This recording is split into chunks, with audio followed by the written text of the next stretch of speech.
Bonjour à tous, voici maintenant la fin du cours sur les informations chiffrées. On va finir avec la notion d'évolution réciproque. Tout d'abord la définition d'une évolution réciproque. On considère une quantité VD, valeur de départ, qui subit une évolution de taux T et devient égale à une valeur d'arrivée VA. Eh bien, le taux réciproque de T, c'est le taux T' qui permet de passer de la valeur d'arrivée à la valeur de départ. C'est en quelque sorte le taux contraire de T.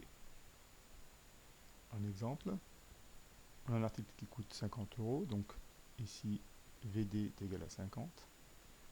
Il baisse de 20%, petit t, donc c'est moins 20%, pour devenir égal à 40 euros, qui est la valeur d'arrivée.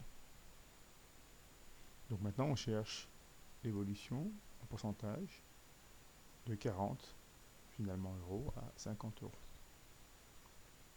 Alors,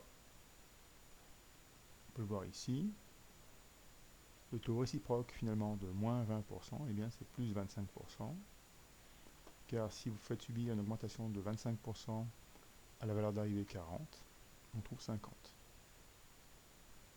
Alors, on a une propriété qui permet de calculer ce taux réciproque. Donc on considère une évolution t associée à un coefficient multiplicateur Cm. Et on note t', donc l'évolution réciproque. Et Cm', le coefficient multiplicateur de cette évolution réciproque t'. Et bien tout simplement, Cm' c'est 1 sur Cm.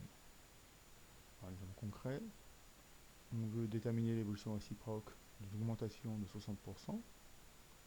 Donc ici t c'est 60%, donc 0,60. Cm c'est 1 plus t, 1,60. Le coefficient multiplicateur de l'évolution réciproque, c'est 1 sur Cm. Donc 1 sur 1,60, on trouve 0,625. T', qui est l'évolution réciproque, c'est Cm' moins 1. Donc 0,625 moins 1, moins 0,375, c'est-à-dire moins 37,5%.